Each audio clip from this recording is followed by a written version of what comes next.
Welcome to the next episode of the AV Experience. I'm your host, Ryan, joined as always by Jonathan, whatever his name is, Von England. I can't spell his name. I don't know his name. I'm just going to keep rolling with this joke till it goes blue in the face. So we'll figure it out. Joined as always. You've been doing your own thing, and that's totally cool. Like in the mornings, I've been watching those. Yeah, I guess the people in Europe and stuff really appreciate that. Yeah. I've seen that in the comments. So that's good. Yeah. The Aussies are screwed regardless. It doesn't matter. Poor guys. They were in trouble when I did the combat flight sim stuff. They're in trouble now. It doesn't matter. No matter when I stream, they're in trouble unless it's at 9 p.m. So yeah, I started doing that. That's fun. I got to do it early. Otherwise I get too much stuff that happens in the way. So I enjoy it. Did a stream with AVS today. What was that about? So it wasn't a stream. We recorded one with Taylo from Kaleidoscape about Kaleidoscape because it's hard not to talk about it, but also the industry. And we didn't really get into anything specific. I mean, it was kind of more of just a conversation. Nothing groundbreaking came out of it really. So, but I'd never met Taylo, so that was good. I enjoyed talking to him. We watched some movies. You and I have watched Furiosa, Mad Max, yes, and then I was actually, before I got on here, before I was eating my cinnamon rolls, was watching Alita Battle Angel, and very pretty looking, very bad movie, very bad, like acting, and it is animated, but it's still bad acting. It's animated. That one always struck me as a little bit cheesy. I don't hate it, but I don't hate it. It was kind of a little. It's got a little cheese factor, doesn't it? Is that intentional, or is it just? I don't know. I mean, it was one of those first. I don't know that universe with Atmos story behind it, wasn't it? It was one of the first releases with an Atmos mix. No, so it wasn't. I felt like that movie's been out forever. Brave was the first one. That was like, I didn't say it was the first. I said it was one of them. Yeah, but when did Alita Battle? It came out around then. Oh, I thought it was way later than that. No. I'm looking it up too. Okay, yeah, whatever. 2019. I'm full of crap. I'm full of crap. Thanks for 5 years into the life. Yeah, whatever. 5 years later. Who one cares? Of the newest ones. That was one of the first ones 5 years later. It's getting put in my place. I did say in my last stream that I need to be corrected, and Jonathan's here with a sledgehammer just beating me over the face with it. So you're not in poor company. The movie on that review has got a 61 on Rotten Tomatoes. It's not just me, though. You thought the same thing. You thought it was cheesy. Don't put it all on me. No, I'm saying you're not in poor company. Like you agree with the majority of people that say like it's kind of a D movie, apparently. All right, while you're looking at Rotten Tomatoes, what did Superman get? I don't know. Are there more people that like Superman than... Ooh, the critics said 83% and the home audience said 90%. No. Yeah. No. Yeah. That is wrong. So way better than Alita Battle Angel. No way. Alita might as well win an Oscar in comparison to what we watched with Superman. That was... I don't even know. I can't speak. Yeah, but to me, I mean, we talked about this on another podcast. I think my opinion of Superman kind of went up a little bit like the day after as I was. But when it's 0, a little bit is 5. It was that best. That's still bad. Yeah, I mean, it wasn't an A movie to me. That's still bad. I mean, when you've got an F and a little bit better is still an F, or in your case, a D-, which in a lot of classes is still failing. Yeah. Not great, and I don't know. Bad, just bad. All right, so we watched Mad Max. Yeah, and you and I talked for about 30 seconds because you told me that you watched both of them. You liked Furiosa more. I like the Mad Max one. In my memory, I think I liked Mad Max more, but I watched them back to back. So I watched Furiosa, and then I was like, man, this spins right into Mad Max. I've got to watch Mad Max now. It does. So I watched Mad Max. It's literally like a scene drops in and it's like picks up at the beginning of the movie. They did a really good job. Like that's how it needed to be done. That was really well done. I did appreciate that. So then watching them back to back, like I really have Mad Max I'm fond of it. It's a good movie. I enjoy it a lot. but I thought Furiosa was a little step above. What did you like about it more? A little bit more maybe character development in it, on kind of like seeing some of the backstory and so forth. I Okay. like it's the same over the top action. I mean, it's like it's got the exact same feel as far as all that goes. The sound was fantastic in both. I can't tell you. I'm a big fan of Chris Hemsworth. Yeah. He was fun in the movie. Had a little bit more Cheese to it. Yeah. Yeah. Chris did cheese it up a little bit. And I think that's why I liked Furiosa was not a bad movie. It was still a good movie. I appreciated the darkness more of Fury Road. I Mhm. liked that it didn't have really any ray of sunshine. Mhm. It was you were in a pit and there's no getting out. And even when it was positive, it was still dark. So I need So to. there was a little bit of a like the boyfriend girlfriend situation that Furiosa herself was in, where her Yeah. and I don't know, can we give spoilers on this? It's not a brand new movie. It's probably No. right. Yeah, we can talk about it. Spoiler alert for those who care. When her love interest, like to your point, a little ray of hope. They're in this desolate, terrible place where everything goes wrong constantly, and people are just like slaves, effectively. Mm-hmm. Paupers, just trying to get water and food. She has a little ray of sunshine with that like nice other driver, Mm-hmm. and that gets tamped out in a really awful way. It does. Yeah. And like I felt a little bit of emotion for the characters there, which I'm not sure I felt emotion in the first movie for any of the characters. So I'm just saying there was like a little bit more. They just spent a lot of time on character development relative to the They first. did. Yeah, there wasn't a lot of development of anything in the first one. No, it was all action. There was, well, even the action, there wasn't a lot that really took place when you think about it. Just basically a drive and a Yeah, scene. that's really all it was. And they did a really good job of making that encompass an hour and a half and making you not feel like it took an hour and a half. And there's so little dialogue in Mad There Max is. Fury Road. Like when I'm watching them back to back, I'm thinking like this movie hardly even talks at all. Funnily enough, when I was on with Talo and Eric from AVS and Kaleidoscape, we talked very briefly about our favorite movies. Uh-huh. And mine recently, you brought up little dialogue, is A Quiet Place. There's like no dialogue in that whole movie. So I think I have a thing for people not talking. Mhm. Evidently, I just The Charlie Chaplin silence. films are your favorite. Yeah, silent era. Just nobody talks. People are talking, but there's no sound. There's no sound at all. It's just a picture. I thought I was a audio over video, but really video over audio, I guess. But That's real funny. what it seems like is that I appreciate the story felt more through emotion than spoken dialogue is what I'm learning. So yeah, a lot of my favorite movies don't have a lot of talking. Because what is there, 4 words in all of A Quiet Place? I don't really know. I should look that up. I still haven't even seen that one. I knew you're gonna yell at me, but Well, it's not. I've You'd watch it like this. I've seen demo clips of it. You'd watch it like this. This would be Jonathan. It'd be pulling back from my face and the volume would be turning down. It would be a silent film. Mute. It wouldn't really need to be because it's already kind of a silent. Actually, it's a very loud movie with all of the stuff. That movie's dynamic range is phenomenal. Fantastic. Very quiet, very loud. In the same, I mean, that's why that scene is demoed, is because of its dynamic range. Super quiet, super loud, great scene.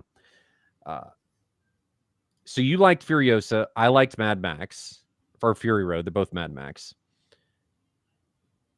What was your favorite scene?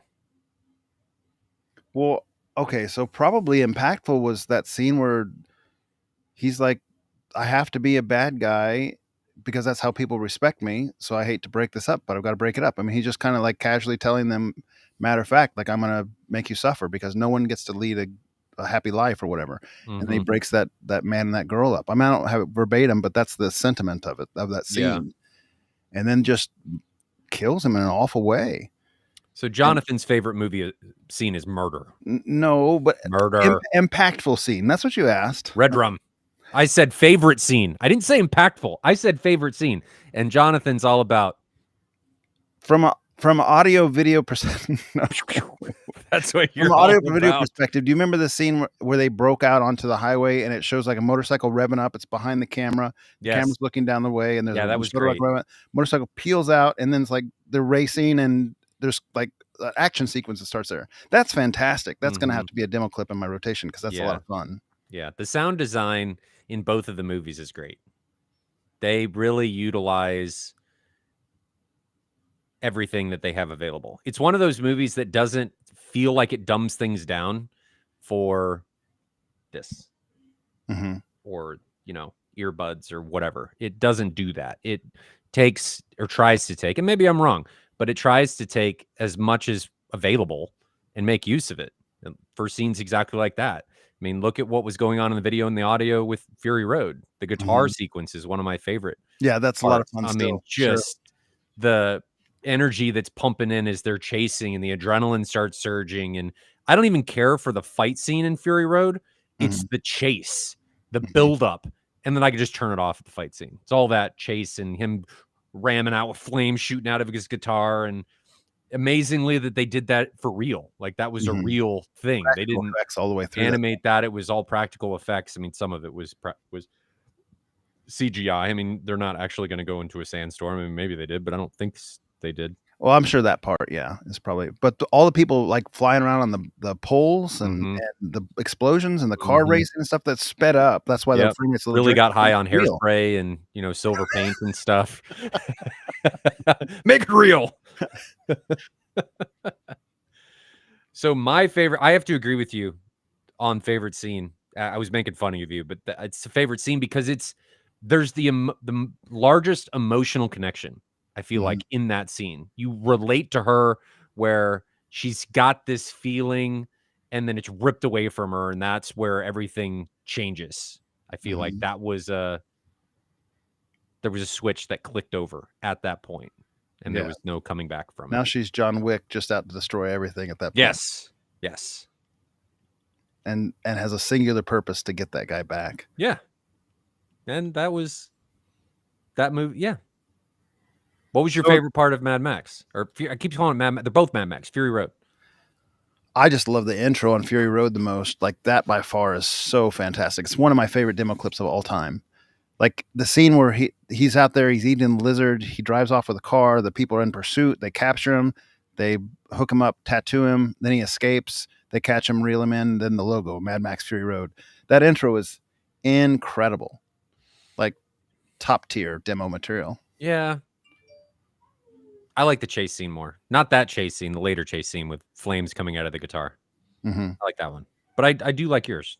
You use that one, don't you? I do. You do use that one. One that's almost always in my rotation. So next movie, what do we want to do? And I need to put chat up on stream. It's not there. What should we do? I don't know. I'm watching 2 movies tomorrow. Are you going over to Sheldon's tomorrow night? He invited us over. You were on that next chain. We were. I need to spend some time with my family. So no, I wish. What are you watching? We're watching. Am I going to say it right? Sicario? Is that Sicario? Yeah. We're watching that one and probably A Few Good Men. Okay, I will watch. Let's do Sicario.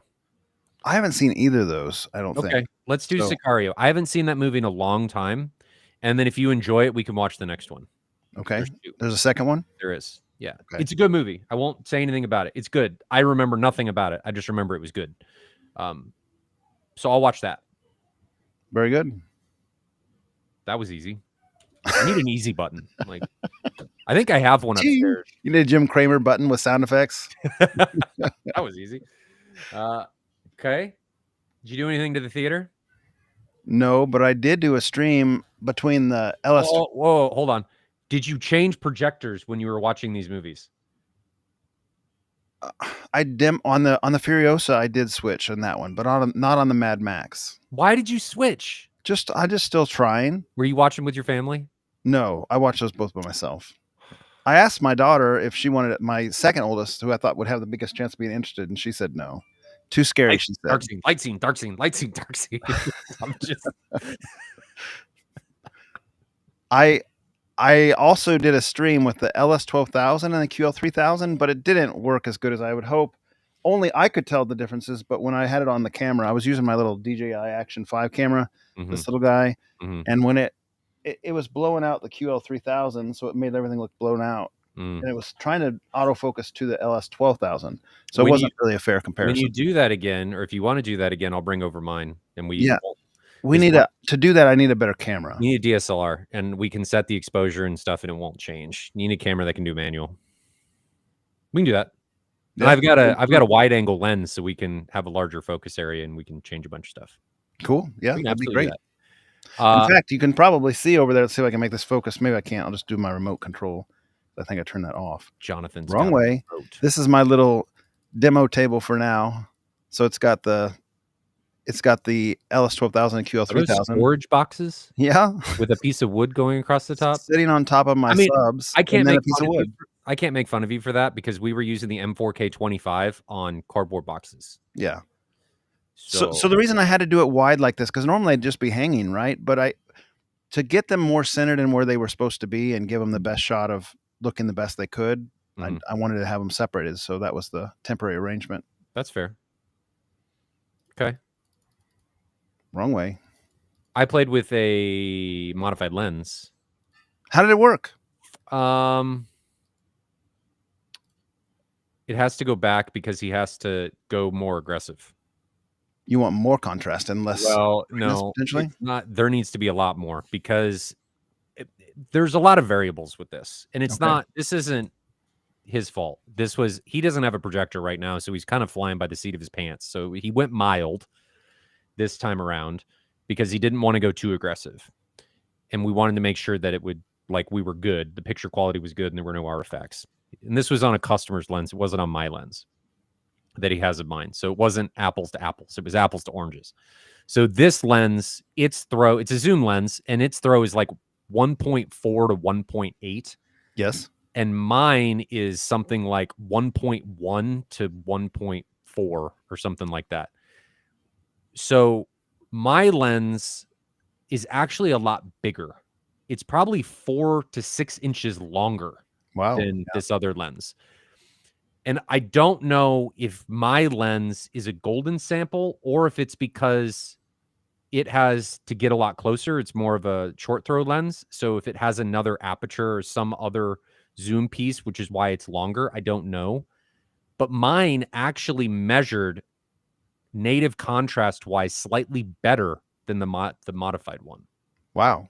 Okay, that doesn't make a whole lot of sense. So my lens was getting 5,700 to 1. And that was measured off the screen.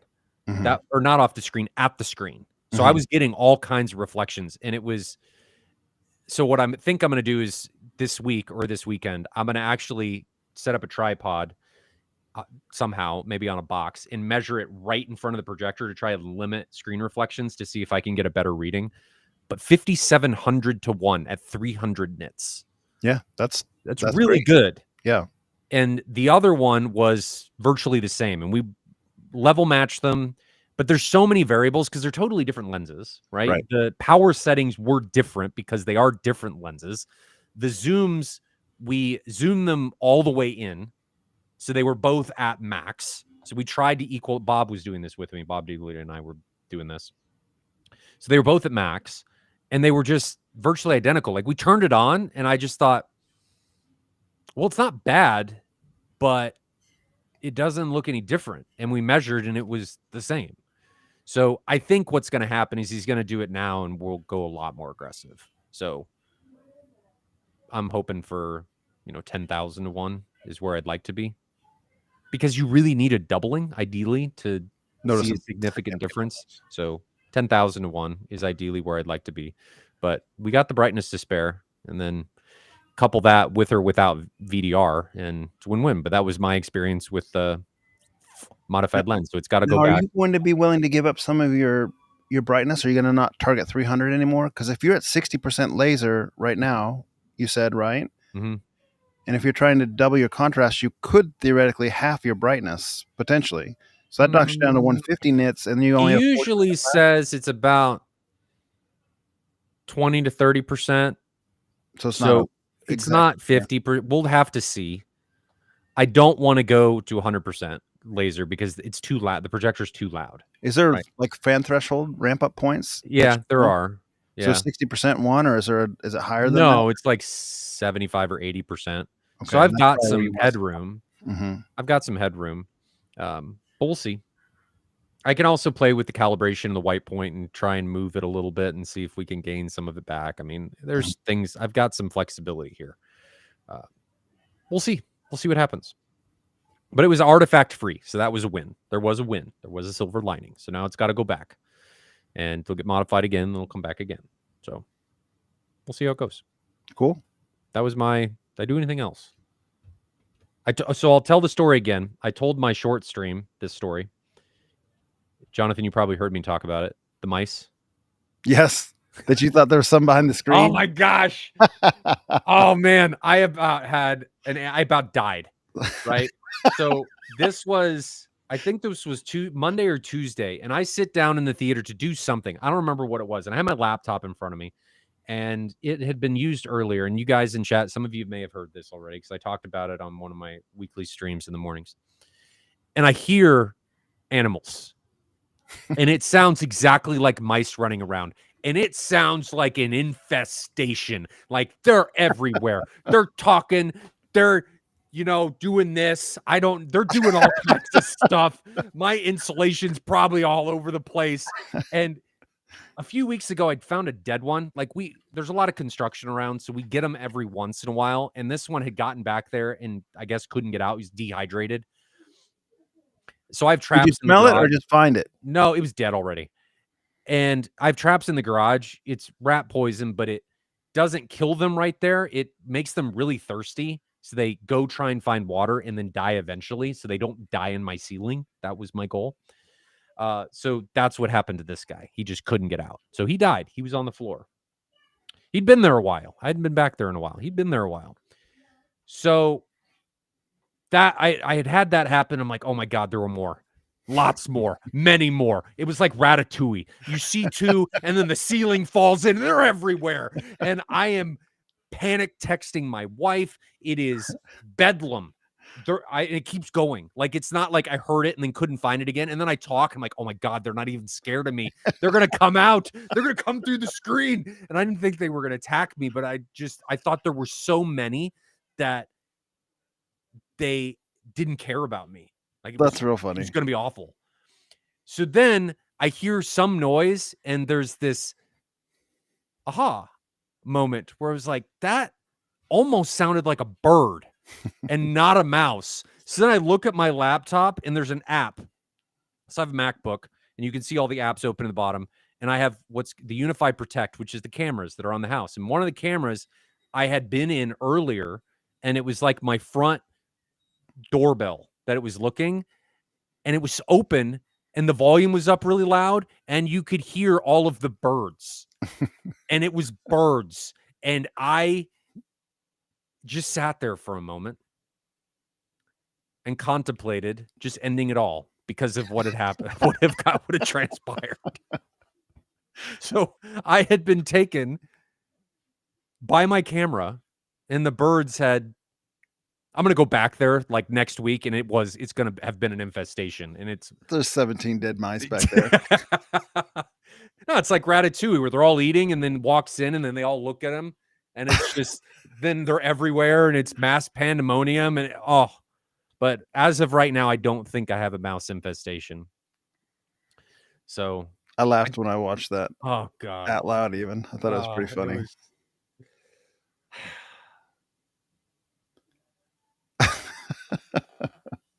And then did I tell you about I told you about my son with the dishwasher? No, I don't think I heard that story. Okay. So a couple months ago, my son, he was trying to be helpful. And I'm going to say this one detail and you're going to know exactly where it's going. We were out of dishwashing soap under the sink. We had some in the pantry, but we were out of dishwashing soap under the sink. I know where it's going. So he, being 15 and knowing nothing of the world, finds the Dawn dish soap and it says dish soap. Yeah. So he goes, and puts it in the dishwasher. Did you have a foam factory like in your house at that point? So thank God we caught it when we did, because the dishwasher is right above the Christie. Mm. And for anybody that doesn't know, if you put too much foam, if too much foam develops around the drain, the dishwasher will not drain, and the water will find its way out. And it did. But we caught it right when it started. So there was a little puddle, and there was about a foot of foam coming out of the dishwasher. And then you open the door to the dishwasher, and there's no dishes anymore. It's just foam. Or the ceiling foam. Just foam.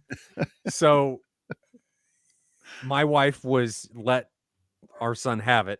But he's like, I didn't know. It said dish soap. Okay, but not a great idea. We've never used that dish soap before. Dish soap does. Oh, man.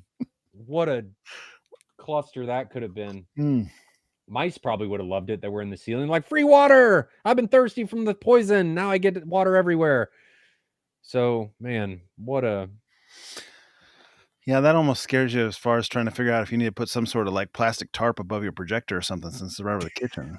Because I mean, a dishwasher will legitimately leak from time to time. You know, if it doesn't get closed right, or a seal starts to falter or fail. Yeah. I've had dishwashers leak legitimately in my life.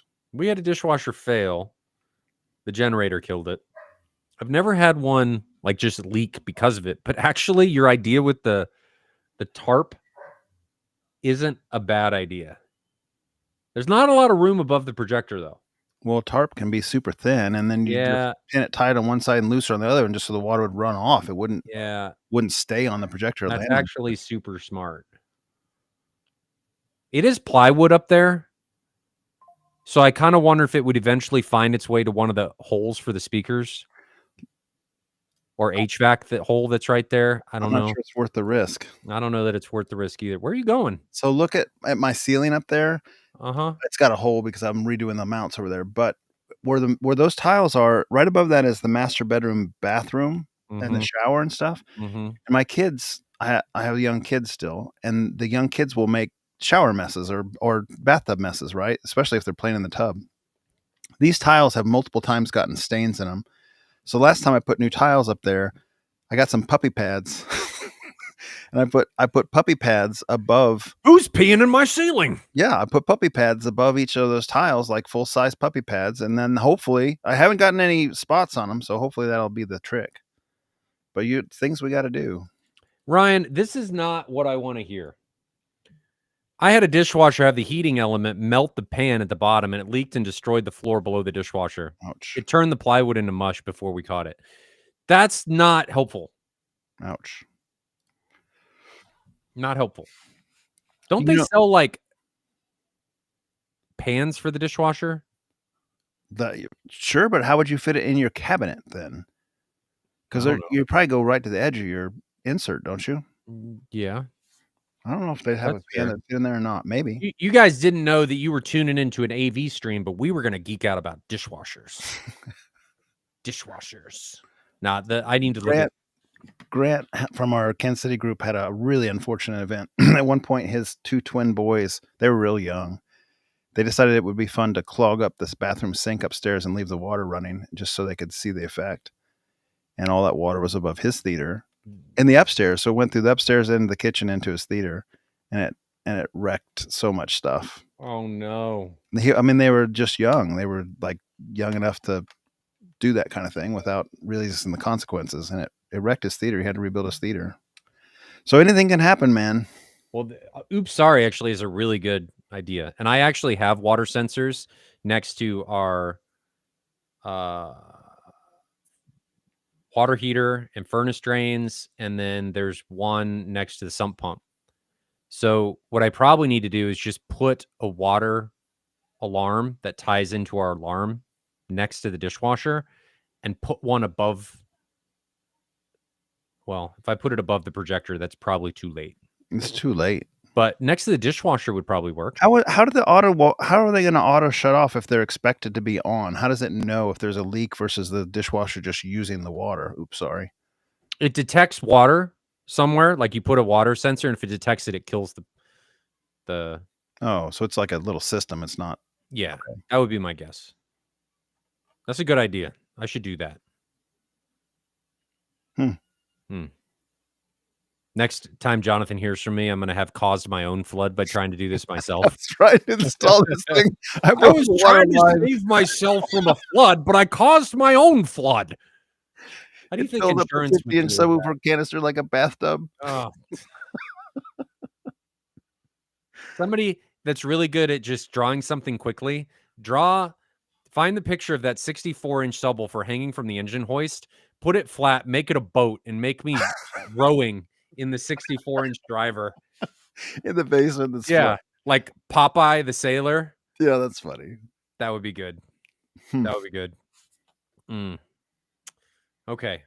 So enough out of Ryan's drama. I don't think I've got any other drama. Not right now. Everything's functioning A-okay at my place. And I say that and something's not going to work. Everything working okay at your place? Yeah, as far as I know. Okay. That's good. We got a super chat. That's a good way to stump into the questions. If you guys have any questions, put them in chat. We will try to get them in the order they are received. Sometimes we jump around depending on if we see one that's pertinent to the question we're answering. But we're going to start with GC and his super chat, and then there's some other questions that we will jump back to. So if you guys have any questions, drop them in chat.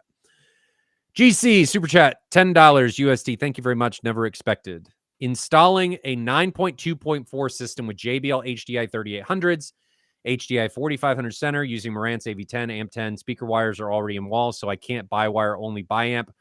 Would buy amping offer any benefit? I don't think so, but I'm going to give him a link for him to read more. I think Roger Russell Wire Table has a section on this. Let me see if I can find that and put a link in chat.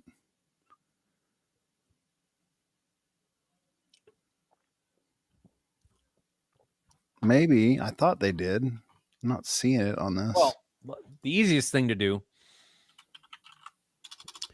is we can look at the speakers. So let's look at that JBL HDI 4500. All right, let's look at this guy. Where's he at? Where's the JBL website? There he is. Okay, so zoom in here. I'll share my screen so we can see it. This guy, share. Boom. Get rid of that. So this is the speaker. And this speaker, the HDI 4500, has... I hate it when manufacturers do this. A recommended amplifier power of 200 to 250 watts. It says 20. Sorry, 20. Thanks, JBL. That's very helpful. There was an audio science review. What's this one? It's not a mirror. But did they do any compression testing? This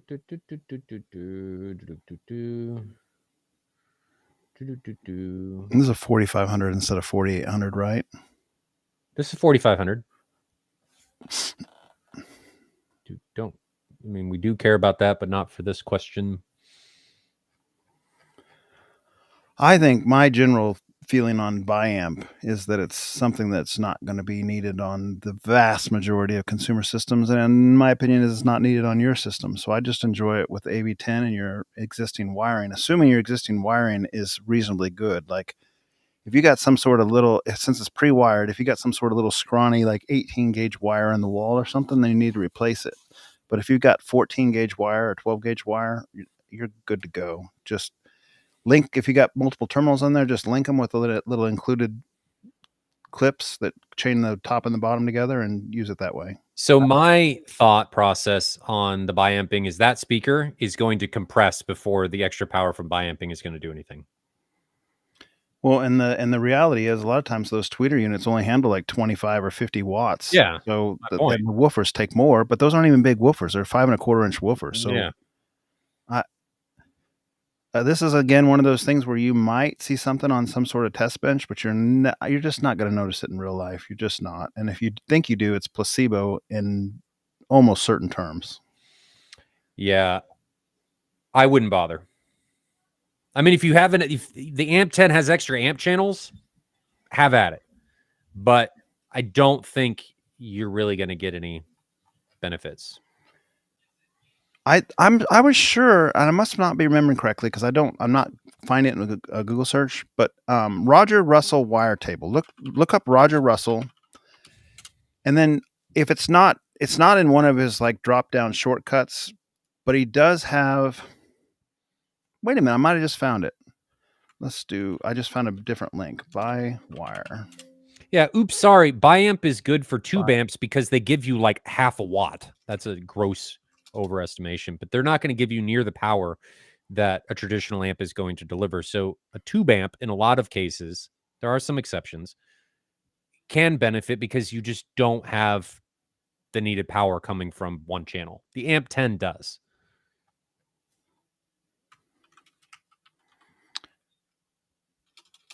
I am starring questions. At any rate, I don't see that article anymore. I thought I read it years ago. It must Got have our been hopes somewhere up else. and then dash them. Oh, here it is. No, it's not. If you read up on this a little bit on Biamp and By-Wire, and Biamp has more legitimacy than By-Wire does, but read up on Biamp. I think you'll find that it mostly is just something that's like prevalent in audiophile circles and not really tested to have merit in real subjective tests. It can be beneficial if the speaker has a really high power handling rating. Like if the speaker can handle 1,000 watts and you have a use case to deliver that, maybe. There is, like if you've got a really far throw, can be helpful. Or if you're biamping to like run 1 amp to a tweeter and 1 amp to the mid, the Neolith can do this. That can be helpful in some situations, depending on what you're trying to do. If the impedance loads are different, if they need drastically different things in order to function correctly. There are some use cases, but in your use case, probably not. I'm trying to catch up with comments. I'm pretty far behind. Are you caught up? I wasn't even looking at them at all for the first part of this podcast. I've been starring them, so I'll keep starring if you want to answer. How's that? Can you do the pinned question? You want me to bring them up, you're saying? Yeah, that's what I meant. Okay. I'm just going to sit here and do nothing. I want you to do everything, John. Ryan B says, "Hey guys, I'm just struggling to get bass levels good in Dirac Art using Storm Curve with plus 18 dB to the low." Dang! Yeah, that's a lot. Does your experience with Dirac Art in general, does it typically kind of neuter the bass as far as its default preference or its default settings? Like Odyssey is known to do that. Most people will say Odyssey kind of neuters the bass they want. Dirac can have some serious issues with vicinities of 20 to 30 hertz and down. It can just say, yeah, we're not doing that, and put a curtain and you don't get any of the stuff down there. So there's that. That can happen. You may have, I'd be curious to know what the subs are in that room. He's got some 6.5 inch pawn shop subs. That's what he's got. Really? Have you ever seen those forum posts? I'm making a reference. Ryan, I don't know what you got. I'm just teasing. But I've seen forum posts where like I give my sub plus 12 on the AVR and it just doesn't do anything. It doesn't do anything. And they're using like some sort of little like 6.5 or 8 inch driver. And then I'd laugh if he filmed the video and it's the day after tomorrow and there's and then there goes the driver. Phone fires off. Ejects. Speed of a bullet. Yeah, Ryan, we're teasing you. This is good-natured teasing. I don't have any idea what your setup is. Jonathan makes fun of me all the time, so it's okay. But I'd want to know what the subs are because you could very well just be running into compression. Oh, look at that. He's got 3 SI-24s. We were making fun of the wrong man. Oh. Well, it could be positioning. Maybe. Dirac's not magic, right? Where are the subs sitting? And have you measured it all outside of Dirac? What is the frequency response looking like? And what are you chasing? Are you like Scott Newby level where you want your foundation to be cracking? Are we Doug Chappello where we're going ha ha ha and he's got a screw gun and he's screwing his drywall back in? Or is that what we're trying to get to? Or are we trying to just go to solid levels? What are we trying to do? Answer me that. MW says, hey, you can't even do an 18 dB curve. So where did you get that extra? Is that true or not? I mean, I don't have a storm to know. Can you do an 18 dB curve? Or maybe well, you do it in Dirac. I don't know how far you can actually raise it. I've never tried that far. So you could do a house curve and just go whoop, but I don't know. You can't add 18 dB. Well, no, you can, because you could +6 it or +12 it, which adds. So in Storm, when you're doing your trims, like if I'm looking at the theater, I can add to every channel just +6 everything. And it's adding +6 for the output voltage instead of going through and changing each gain. It just says +6 and gives you a little bit more headroom because the Storm has adequate voltage that it's not going to clip. Mm-hmm. And you could take that to 12. So if you did +12 and then I added another 6 in each of the gains, you could, you may be running. So that's something you could be running into. MW, that got me on a think of, depending on what the output voltage is, right? You could be clipping somewhere. You have to measure. I'd want to know what your measurements are and what you're trying to get to. Someone's asking what you're drinking tonight. What I'm always drinking. This one's grape. Now we cut away to our sponsor, Celsius. I need to get one of those Celsius refrigerators right? that you used to put in, used to see all the time on like videos, or I did. And they'd have like a Celsius refrigerator in like on Twitch and stuff, or DDE for the Daily Driven Exotics would have one. And I just like the way they taste. And I don't drink them really fast. They have 200 milligrams of caffeine. So I don't drink them really fast. I'll sip on one for 4 or 5 hours. So I don't, it's like having, I don't know, 4 cups of coffee. I don't think it's quite like having 4 cups of coffee, but you get my idea. Tiki Tom says, on your next home theater part of projection comparison, you should use YouTuber Iron Straw Incorporated as the source. Great anime. The Devil's Own Iron Legions will give you a taste. Music is awesome. 1080p. I'll check it out. I don't know anything about that. You heard of those people? Nope. I'll take a picture. So I'll look at it though. Done. You should look at it when you're at Jonathan or at Sheldon's tomorrow. YouTubers as the source, huh? Interesting. Thanks for the suggestion. We'll give it a try. That'll be good. I'll look. MW says, what are good kick subs I can put in a wall? 4-inch depth. I found Dolly, Phantom 10, and Elementi subs. Anything else to consider? MW, why are you looking for kick subs? Don't you have like huge subs? Why are you doing kick subs? Is this for a different room? You're looking at like shallow mount stuff at that point, man. Yeah, you're looking at your like SVS stuff. You're looking at Martin Logan has a pair of 8s. I mean, but kick subs, there's like small drivers and kick subs don't go together in my mind. Like I think of kick subs being a term that's like a 15 or an 18 or 21-inch high tuned kick drum type. You want to get that impact. That's not traditionally done with little tiny drivers. But maybe that's his compromise, right? Maybe that's all his room can do. I'm going to laugh if that's all his room can do, and then he's got this big-ass 33-inch subwoofer sitting just not in the wall right behind him. MW, feel free to opine on that a little bit more so we know what you're after. All right, Ryan, here's a question for you. What are you using to power that big 64-inch monster? Ascendo subs. Their new AIA 10K2. So it's a great amplifier. It does amazing things down in single digits, which is why Jeffrey did that sub or did that amp.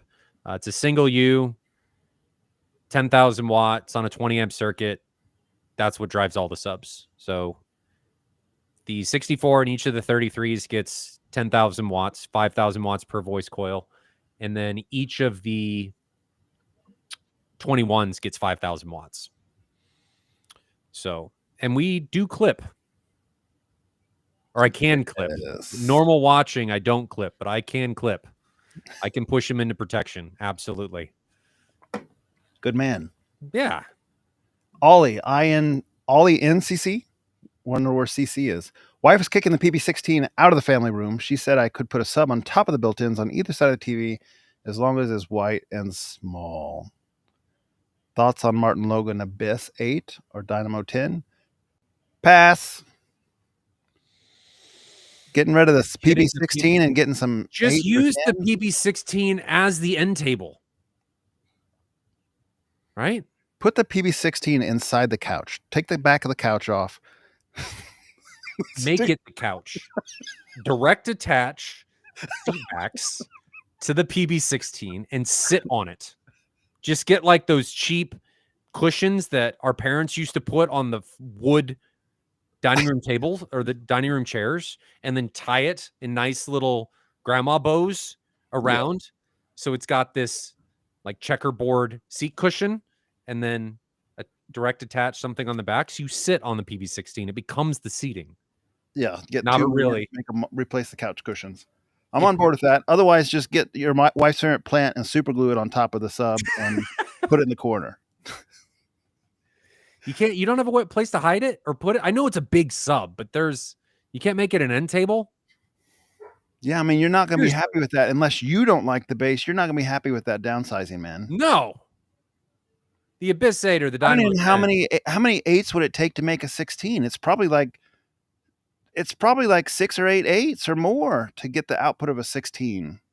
On the lowest frequencies, like that's a long step, man. We're skipping your comment. We don't like your idea. Maybe, hold on. Maybe this, I don't know, but maybe this is not his primary listening location. Oh, in that case, go for it. Maybe it's like a living room. And if that's the case, downstairs, that's fine. In your home theater room. Yeah. Or in your bedroom. The Abyss 8 and the Dynamo 10 are great. They just released the Martin Logan just released the something G. Hold on. I gotta look it up. It's a new line of subs that they just brought back. Chat's gonna beat me to it, or they're gonna think they're gonna beat me to it. We're not trying to get them divorced. We're trying to have some common sense on this program. Yeah. More subs. Grotto. So Martin Logan just released the Grottos. 12s and 15s. They're a single 12 and a single 15. Both have dual passive radiators. And the 12 and the 15, I think, are 2,000 watts, which is a big step for Martin Logan. That's big. Passive radiators don't necessarily make the sub size small. Like it's probably a pretty big box. I'm not saying that. I'm just saying that they have the Grotto now. Yeah, but he says he needs 8 or 10s, and you're saying get a 12 with passive radiators. Probably a huge box. Well, you might as well get a 21. It's probably not any smaller than this PB16. Just get a sealed 21. Now, I think if it's a living room, I wonder if he could do something like this, because the PB16 is going to be. How hardcore is your wife on getting that size out of there? Because you could do like a sealed box 13 coming from a PB16 from SVS. Yeah. Those can be pretty small. Yeah. They could. But what I was going to say is if it's a living room, the aesthetic does matter. That's a pretty sub. What are we talking about here? I'm saying the size. It's time to move. If they can't fit in there, it's time to move. Need a new house. New wife. Get rid of her. Don't move. Just get rid of your wife. I'm kidding. Don't do that. Oh, man. It's getting You got to keep her happy. My wife was super mad at me when I had the Black Swans. Oh, yeah, babe. They're the same size as the F200s. In no way were they the same size. You're on the wrong channel, man, asking people for advice on cosmetic fits. Have you seen Ryan's things he's put in his living room? The JTR 4000 ULFs and the Blades and the Black Swans and truly refrigerator-sized boxes. At one point, I think I had the 410s with quads in my living room. I mean, I live a dangerous life. I've had PA gear in my living room. Like, yeah. We're not the correct people to be asking. Wrong. We are asked for forgiveness instead of permission crew here. We're not the other way around. He must have got us confused with some other podcast. So last thing about this topic, Derek says, what about the small Kef sub? That sub is lies. Lies. I don't even know which one that's talking The about. little like cube that they said does 100 dB at 5 hertz or something stupid. You remember all of that publicity that came out when that thing released? I don't think I do. Oh, well, I don't know what they said it actually did. And I don't know that Kef actually said that. Maybe they did in their marketing. But they were saying, whoever was saying it was saying these absurd things that, oh, this thing can do X dB at this frequency. And it was insanity. Black hole would have opened if that thing was able to do it. So it's a fine sub and it's super small. Just don't expect magic from it. You're still constrained by the laws of physics. I have a funny little story to tell you, and I think I've probably told this back maybe when Youth Man and you and I were doing it, but it's been a long time. Subwoofer shootout, 2013, 2014 timeframe. A guy named Austin, one of our friends on the forum, he brought over, I think it was a DefTech Supercube, like it had 8-inch drivers in it, I remember, if I remember correctly. And it was supposed to be something that was going to keep up with the big boys, according to the advertising and so forth. It had a couple of 8-inch drivers, or maybe even more than that.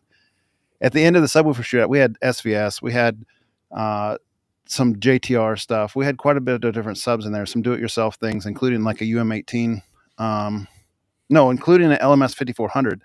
And at the end of that meet, I remember Austin taking that little DefTech Supercube. It was a nice looking sub, like piano gloss finish and everything. I remember you telling the story. And he just took it and like chucked it down the hill in the backyard because he's like, this thing is a piece of crap compared to everything else we heard. He just chucked it down the hill. I'm imagining somebody going to like a car meet now and driving a bunch of stuff and them thinking their car is really good. And then at the end of the time, just putting it in neutral and just shoving it off of a lake ramp and just watching it go into the lake. That's how I visualize that. Pretty much what it was. Pretty much. Any recommendations for a 98 100-inch under 3K? I mean, TCL and Hisense. RTING, man, that's where I'd go to look and see what the ratings are on it. And Black Friday. Yeah, that's coming up. But know that a lot of those TVs that are sold, and pay very special attention, all of you, to the model numbers, and know that those TVs that come out for Black Friday are not necessarily the same as the other ones that they're closely modeling. So just be aware. You may get a really good deal, but just be aware of what you're getting. I think Black Friday is becoming more and more a bust. That's my opinion. Would agree. Yes. I remember when I was a young man, as a teenager and whatnot, Best Buy used to have some legitimate deals where you would go and wait in line. And now I think it's kind of one of those things where, have you seen the meme where it's the Braveheart meme? And it's like, hold, and it's counting down the days of Black Friday. And then Black Friday comes and the price he was watching for went up $200, crossed out and was back to the original price. It's like 800. And it shows Mel Gibson's face, like really annoyed. It's such a good meme. Oh, I haven't seen that, but that would be great. Yeah. Hmm. All right. Hey guys, I wanted to ask if I have a brick wall MLV green glue, ISO clips, double drywall, but I put 50 millimeter thick rock wool instead of 100 millimeter thick. Would that be fine? Or does it have to be 100 millimeter? I mean, it's going to affect your absorptive capability if it's not as thick. For sure. You're going from 10 centimeters to 5, which is significant. I don't think I'm the right one to ask on that. What's your limitation? Like, why can't you add thicker material? Brick wall, MLV green glue, ISO clips, double drywall. So is that all the space you have between the brick wall and you only have the space between the brick wall and the substrate that the hat channel is pushing off of it? Is that the limitation? Answer that and we'll come back. Paul says, do you guys have any in-ceiling speakers with about a 15 to 45 degree angle for around $500 per speaker? Yeah, Martin Logan makes some. If you need some, shoot me a message. Ryan at ascendav.net. You need to pull that little banner. You need to pop that out. Okay. There you go. Or you can send me an email at info@ascendav.net. Look And at that. Look at that little banner thing. Scrolling marquee. Yeah, we're marquee. Okay. official. Done any side by side with your Griffin and the M4K? Are you prepared to talk about that? I mean, they're both really good. You won't notice a difference. So I've done this. They're both really good projectors. Ryan, before I forget, if you want to use that projector for a day, ooh, it may ruin you, but you can come get it tomorrow and you can use it for a day. Listen to that offer. That's fantastic. M4K 25. The death of the wallet, right? Yeah. You're watching it live. Yep, that. Just first hit is free. Ryan just went like the Shaq look. Yeah. Oh, he's gonna clear. He had his things going on in the morning and afternoon. I know because he was talking about going to Sheldon. So nope, clear the schedule. It's even in a road case on wheels. It's still really heavy, but I've done the comparisons. They're both really good projectors. The M4K can actually get better native contrast than the Griffin can because it's an E-shifter. It's not, if you get up and pixel peep and really look at it, the Griffin is sharper. I mean, it's a huge chip, dedicated 4K, great projector. I think regardless of which one you chose, it comes more down to how much light you need. And that's really what it is. They both are going to get VDR. They both can do Mirage if you decide to do that, which is the 4K 120, 240, 3D stuff. They're both super capable. Amazing projectors. I'd be happy with either. I don't think if I looked at either of them in a room and I wasn't allowed to pixel peep, I don't think I could tell the difference. It's really good. And the M4K is a lot smaller. It's like,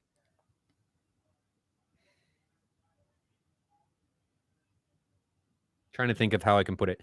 It's like if you took two of your QLs and stacked them on top of each other, that's how big the M4K is. So it's not small, but it's a lot smaller than the Griffin. So if you want to use it, it's here. All Ryan said was, dude.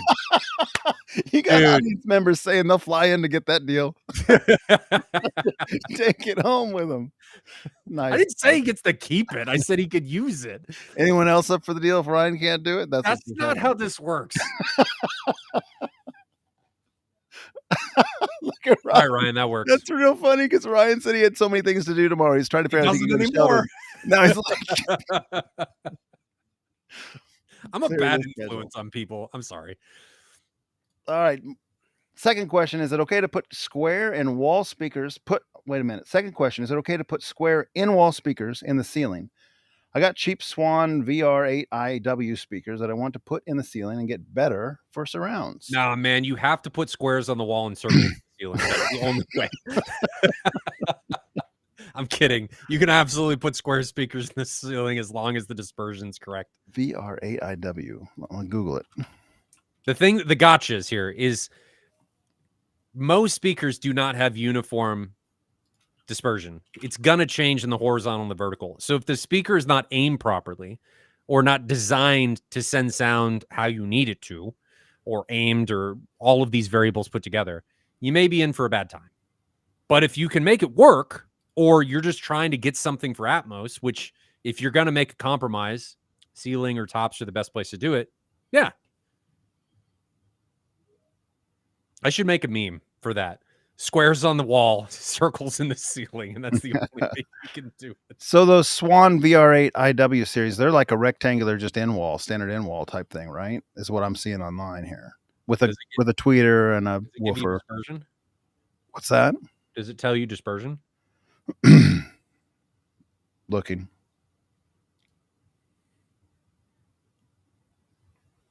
Not readily. Maybe I'm not looking in the right place, but it does not have it readily available.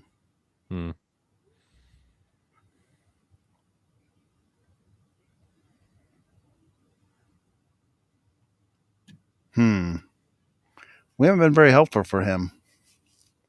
Talking about, do we want 50 or 100 millimeter? And we both kind of didn't know the answer. I think you could. Wouldn't you? I'm one that's kind of against putting cheap anything in your theater. Like he says, I got cheap speakers, which means typically when you say that, it means it's not that great of a speaker. So can I get away with it in the ceiling? No, don't do that. If you think you got a bad speaker, get rid of it and get a good speaker. That's fair. And that's all I have to say about that. Jeff says, do you expect Mwave tickets to stay at $50 or increase when it's closer? I can't commit to something yet with 2 kids under 3, but my wife and I are looking forward to making it out there next year. No, they'll stay at $50. That's not a sale price. Takes up $1 every day. Buy now. I'm not that fit. I'm not. No, it'll stay that way. I thought about doing a sale price, but then I want it to be more accessible, and $25 isn't a big deal. But if you're buying multiple tickets, it's just easy. So they're $50. The website is up. It's not done, but if you wanted to buy tickets, you can now. The shopping cart does work. You cannot buy them for the VIPs yet because we haven't ironed out who's going to do it. Jonathan already said no. I didn't. Sheldon did. Oh, sorry. Jonathan said yes. And so my theater will be on it. Jonathan's will be on it. I think Ryan Kramer said he was down, didn't he? Yeah, I really think so. I don't know if Grant is or not. And we might have a couple new ones this year. Yeah. Grant went radio silent. He's like, he's having flashbacks. Vietnam, and he's like shaking in a corner. He's having PSD from that. But they'll be back. We just don't know who's doing it. So Jonathan, myself, I think Ryan Kramer. And Ryan's on here now. Ryan, are you doing it? So we'll see.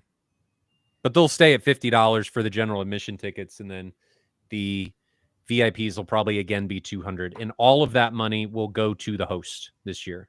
Last year we took the organizers took $100, I think, if I remember right.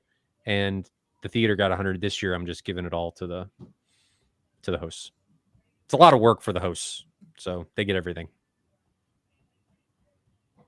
So does the 64-inch Ascendo just fit in the same hole as the 50-inch Ascendo fit in? We actually had to cut 14 inches off of it. Off the driver? Yeah. Just off one side, made a little. I'm in a very sarcastic mood today. I'm in a very sarcastic mood. No, so externally, it's the same measurements.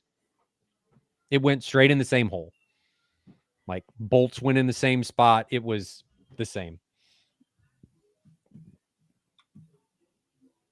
Did they start measuring it instead of just like across linearly? They like tucked the tape measure down into the valley of the subwoofer cone and then brought it back up the other side to get the 64 inches? I don't know how they measured. That I don't ask questions. I don't know. I don't know.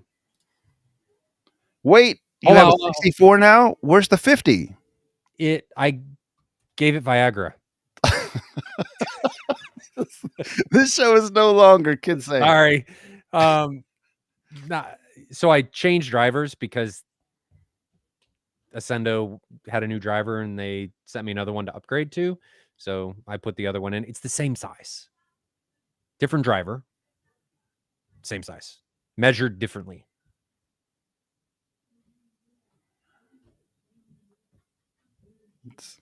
It's strange. I can see the confusion. I agree. Don asks, is it going to be 3 days? So it'll be the same. We'll open Friday night and then all day Saturday and Sunday. And Sunday is really kind of a half day, early afternoon type is when the vendors start tearing down, right? Well, they'll go as long as it's busy. If it starts getting really slow, they'll start tearing down. Well, and then they've got to pack up too. Because I thought you didn't have the convention center Monday. Is that true? Yeah, we don't. I'm going to try and work with them to see if we can store stuff someplace, but we'll see. Paul, this is go back to your Braveheart thing. Black Friday, they'll be $75. Yeah. Cross out 50 and just put 75. Don't even try and hide it. You should do that. No, you should do that. It'd be real funny. Real funny. No, because then people think I was a butthole because they're not all going to be They part of the already stream and know know. what's going on. They already know I'm a butthole? Thanks, Jonathan. Oh, I'm in a funny mood tonight. Where's the CEA 2010 data? Can you imagine trying to get that thing on a Clipple? Imagine my subwoofer cabinet. 72 inches tall, 68 inches wide, 48 inches deep, weighs over 2,000 pounds, and it's teetering on this little Clipple thing that's meant for a bookshelf speaker. And you have like duct taped extensions on the Clipple. Things just gonna like fall over. the whole $20,000 machine just falls over. Now the mic moves. It wouldn't fit. Simon, first time I ever caught a live show. I've got a question for you guys. If you can answer, I will be your forever fan. Have you ever looked at the A-wall LED panels? What do you think? We're trying to get them to Mwave. I had a conversation with Jason Dustil today, and he said he's going to reach out to A-wall to see if we can get a video wall there. And we're going to try and get, I'm going to put these guys on blast. We're going to try and get just video walls there as well. To get some video walls there for the display side. Have you seen those at like Cedia? Yeah, I've seen them at Cedia. They're okay. They're just more price approachable is what it comes down to. I think if you're considering something like that, I'd probably do more of a large TV. I really have issues with video walls until you start getting into the big money stuff. And the big money stuff is way into 6 digits. Like the Christie is marvelous. But it's, for a small wall, $500,000. So I would look more at big format TVs, and I think they're just going to keep getting bigger.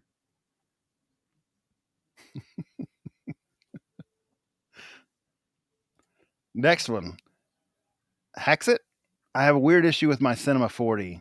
If I use the crossover to speakers, I get distortion in the treble area and specific frequency. This accrues with the 713, 714, and the Cinema 40 at least. This accrues? What do you mean this accrues? This occurs. 70, 13, 70. He's had it with 3 different receivers, and it's probably the speakers, not the receiver. I use the crossover. What do you mean the crossover to the speakers? I would assume like the crossover that's built into the subs, 70 hertz, 80 hertz, 90 hertz, 100 hertz, whatever. If that's turned on, he gets weird treble. Could be wiring. Marantz 7013. That's a AVR. Yes. I mean, if you've had it with 3 receivers and it's like the same thing, then it's not your receiver. At that point, it's your speaker. Could be a ground loop. Is it a specific song? He might have some sort of resonance in the speaker itself. Yeah, that could be it. I don't know what the sound is. If I knew what the sound is, I could. It could be a blown driver if you got multiple drivers. It could be a resonance in the cabinet, like a vibration that's happening in the cabinet. No, not the crossover on the sub, the crossover for the speakers. If I use the crossover to the speakers, are these custom speakers? So you're talking about the built-in crossover in the speaker. More info. Tell us more. You're always using the crossover on your speakers unless you have it do-it-yourself stuff. Like it's you can't bypass that on traditional. Well, you could go in it and not use it. You cut it apart. Yeah. And wired it up. You said you couldn't. There's a way. What I'm saying is a passive crossover is wired in. So if you use the speaker terminals like a traditional speaker, you're not bypassing it. You need to void the warranty in order to bypass it. Or are we waiting for him to reply? It looks like he's active. No. Keep going. We'll come back. Ollie Inc. What day will the VIP theater tours be? They'll be the 16th and the 17th, 2 days before.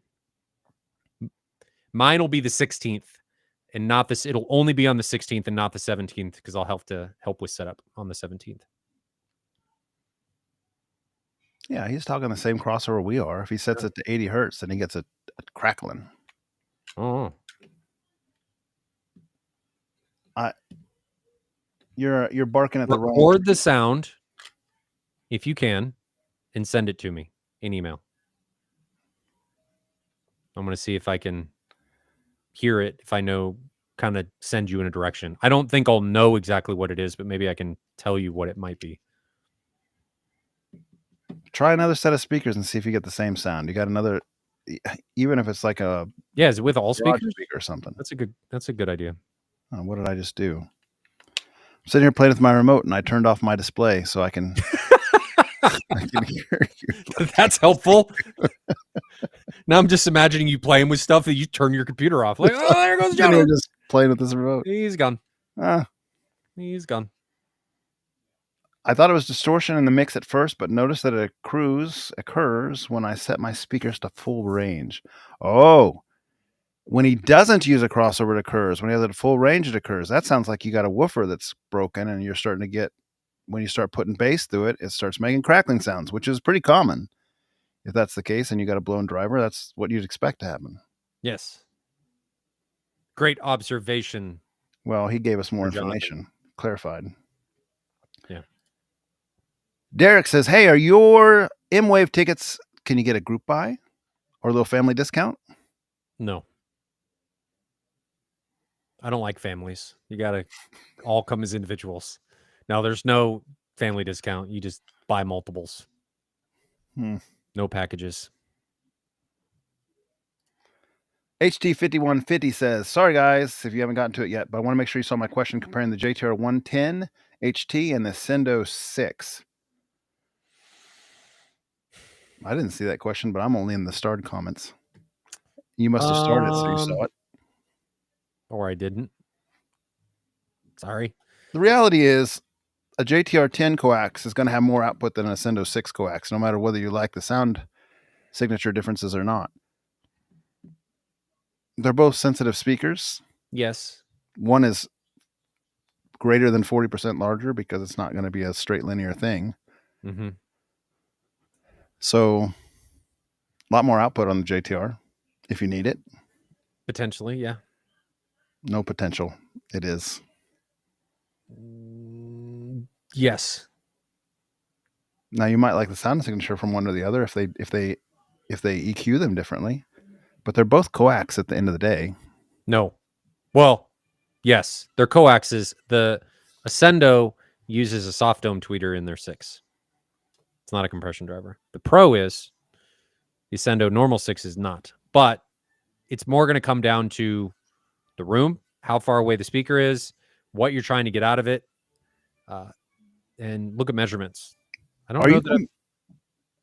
I didn't mean to interrupt. I thought you were done. Go ahead. Finish what your thought is. Look at measurements. I don't know that I've ever seen measurements on the 110 HT. Doesn't mean it's bad. I've just never seen measurements. So it's tough. Bobby says, any advantage using mini DSP HTX for my bed layer speaker, 7 channels, then using Anthem ARC on top of it? Any advantage to using mini DSP HTX for my bed layer speakers? Is there any advantage to using that instead of ARC? Anthem's for auto EQ, basically using mini DSP. Don't know. I don't think you should be doing multiple levels of EQ. There's not any real sense in that. I mean, I would pre-EQ before you present it to room EQ. The problem is the mini DSPs are not the quietest devices. Their noise floor is quite high. So I would, do you have it already?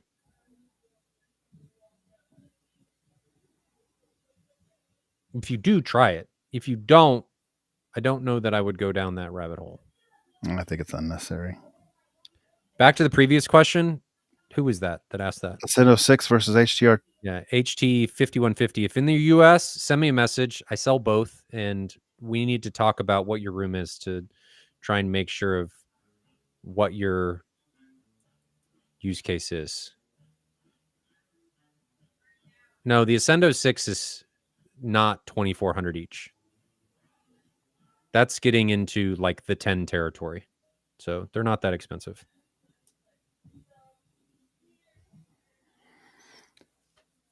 All right, we're all caught up on starred comments. We went through all of them? Yeah, we did.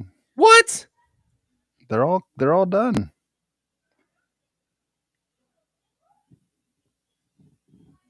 Wow. I mean, I haven't been watching the live comments very much, so No, I missed some too. I've been getting them. I'm reading them. I'm catching up on live comments. So blah, blah, blah, blah, blah, blah, blah, blah. Derek asks this. His question, I guess, was not really for families. Was more of VIPs. No. So the VIP stuff is all individual. You're paying for that room, and the reason we do it that way is because we kind of have to instill scarcity via price. They're going to sell out, so we just have to make it where you got to be willing to pay, because we don't want somebody to say they're going and then not show up and take up a seat that somebody else may do it. Plus, it pays the host for their time.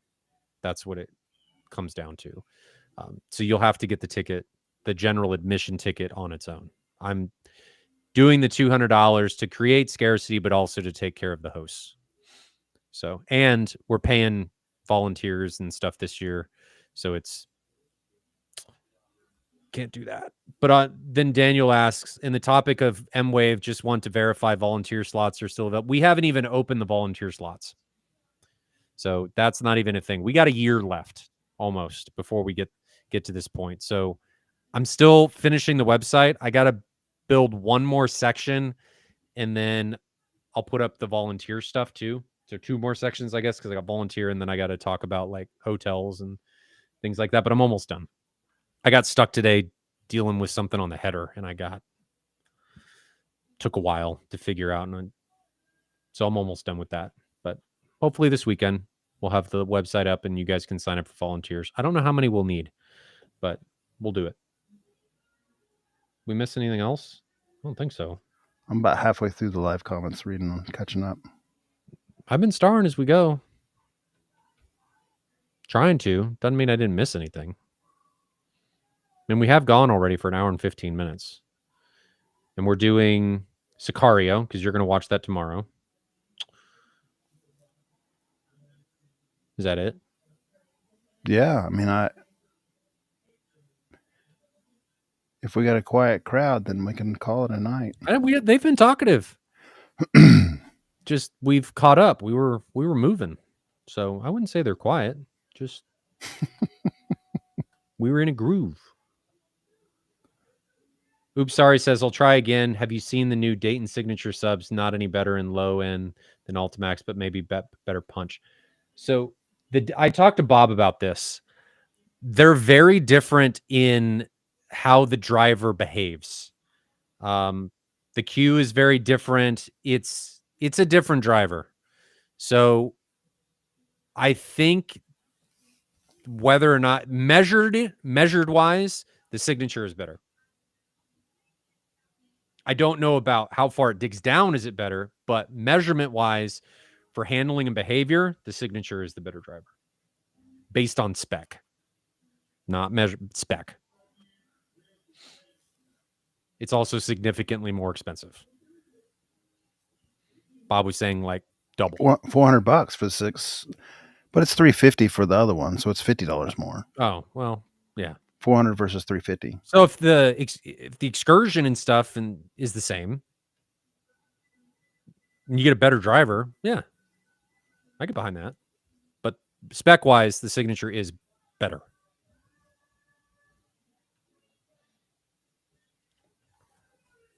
How do you get rid of like a shimmer on screen? Uh-oh.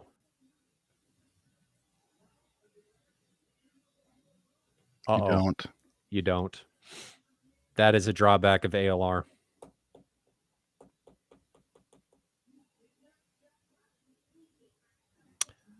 And like your tongue.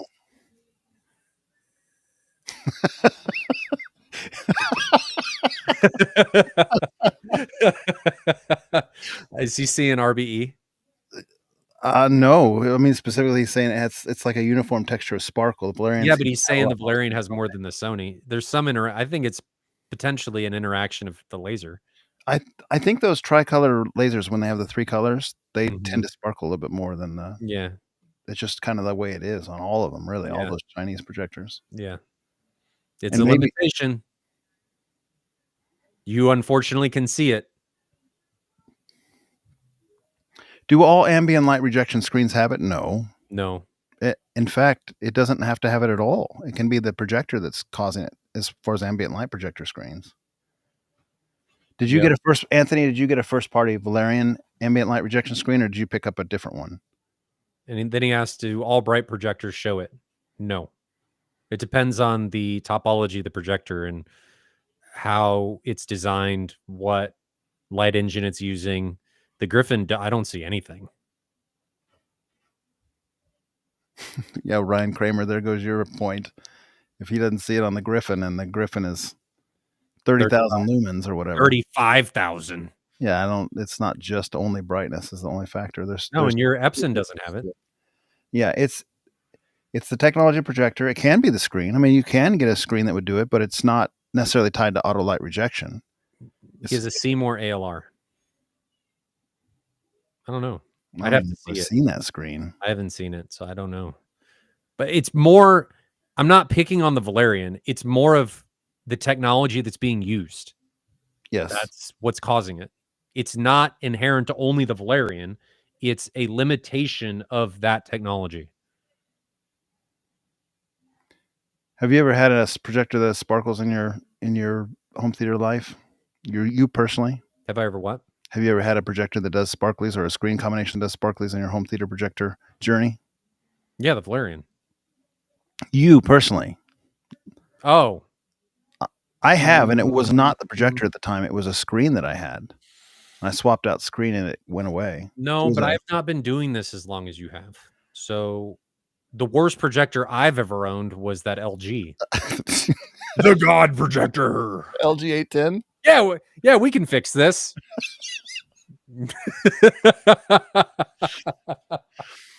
I can't fix this. I bought an Elite high contrast, I think, cinema screen, and it was, I don't remember if it was a 1.3 or 1.5 gain, I can't remember, but it looked like crushed reflectors were on the screen, and I couldn't get rid of that fast enough. Like I just couldn't stand that effect. And I went back to, actually, I think right after that, I went to a Joanne do-it-yourself screen because I wanted a bigger size and I could do it for real cheap. And there was no sparkle at all going to that. And it was such a better experience. So, Anthony, an easy test would be shoot it at a white wall. Yep. And see if you see the same thing. I mean, that said, those, like we're talking about, that Valerian is known to do what you're talking about on different screens. There's a whole lot of topic on that AVS forum with people talking about I'm trying to give it the benefit of the doubt. So shoot it at a white wall, or have Seymour send you a 2-foot by 2-foot screen sample of just a normal glacier white, or whatever they call their vinyl Seymour AV material. Anthony, and see if you see it. Crushed reflectors, man, that's intolerable. I can't do it. I feel for you. So he's saying he saw it with the Sony too. No, he's saying he didn't see it with the Sony. He said it was barely there, but the Sony was dimmer. So he's saying he saw it. You're fair. That's true. Oh, you read it better than I did. Yeah. Test with some screen samples and see if you see it. And if you do, then you know where it's coming from. I was going to say I was curious how you went from a 7,000 Sony, which is like $25,000, to a Valerian, which is $3,000 or $4,000. Just temporary. It sounds like he's in the process of swapping out. I'm not saying anything. I have not said anything negative about that projector. I've only talked about the technology that it's using, which is not limited to just the Valerian AVS forum thread. So I did not say this. Anthony did. Go get mad at him. That wasn't me. I think if you read on AVS forum, Anthony, you will find that Valerian has that kind of characteristic, and I think you'll also find that that's a characteristic of those tri-lasers. When they have the 3 color lasers in there, that's something that spins up. So the way to get around that is to have a negative gain screen, and they have some discussion on there to try to recommend different screens that would help you with that. And that's one way to kind of get around it, if you can get away with it. All right, I'm going to get off that topic. Paul R., any good calibrators that can do audio and video in the Wisconsin area? I finally got all my equipment upgraded to where I want it. I love setting up everything, but I find calibration mind-numbing. I don't know who would be up north. There's a whole live crew up there. There's like Pixel Pusher 15 is in that area. Sir Master's in that area on the ABS forum. Those guys are hobby calibrators. They'll do video. Will they do audio? They'll do video. And for audio, another guy in that group is like Tony. Those guys will either do it for cheap or free, just for love of the hobby. So look, all right, those don't guys put up. words into their mouths. Well, I just know them. Oh, so cheap or free, either way, it's in that same tier. Tony comes back and says he wants $10,000. Tony is SOWK on the forums. Someone who knows is what it's abbreviated for. He'll do your audio and does it remotely, even if you'd like. I know he does it because I've talked to him about it before, with him doing some different projects he's worked on with different people. And then, like I said, Sir Master and Pixel Pusher 15 off ABS Forum. They're all up in that area, and they're all knowledgeable folk. They actually helped with Mwave in the past, and good friends of mine and Ryan. So look those guys up. Good suggestions. All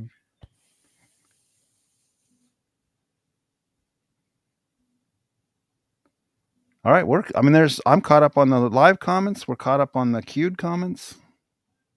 I got nothing. Yeah, actually, that's right, Paul. He does. He works as the front desk for JTR. That's not his day job. His day job, I think, is with a telecom company.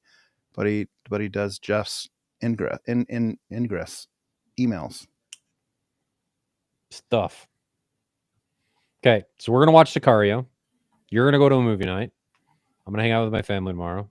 Probably watch Sicario tomorrow. My wife likes that movie. We haven't seen it in almost 10 years. So that'll be good. Do we do anything else?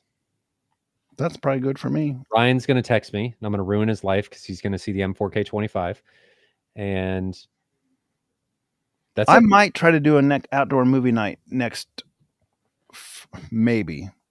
We need to clear with my family, but I might try to do an outdoor movie night next Friday or Saturday. So that might change the schedule here. Okay. For the neighborhood. We just do we haven't even done one yet this summer. The year got away with us. We usually try to do 2 or 3 a year. Hollywood's going to come after you because you're not paying your licensing fee. I mean, not for the neighborhood, just for my family on discount. Oh, okay. You're not sharing it. You're watching one household. That's right. And if others join in, well, I can't stop them. I mean, no, they're watching from their windows. You can't stop them from doing this. I do. I don't know.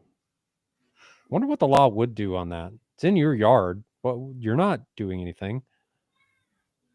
Can't go past this zone. I feel like this is dangerous talk. Maybe okay, we'll end it. We'll end it. My intent is like going to shine through here in a minute.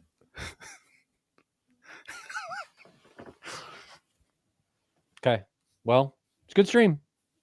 Short stream. Hour and a half. We'll get out of here. Good questions, everybody. Sicario, if you want to watch and follow along.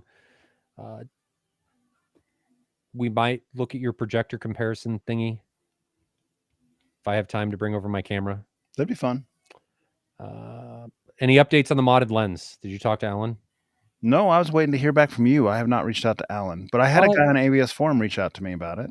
Oh, I thought I sent you his contact info. You did, but it was for a guy on the forum that was asking about it. Oh, and I forwarded it to him. I'll send you Alan's information. I have it. Oh, you're talking to Bobby Digital. No, I'm talking to you. I have it. You gave it to me. I forwarded it to the guy who was asking. Yeah, reach out to him. If you want to.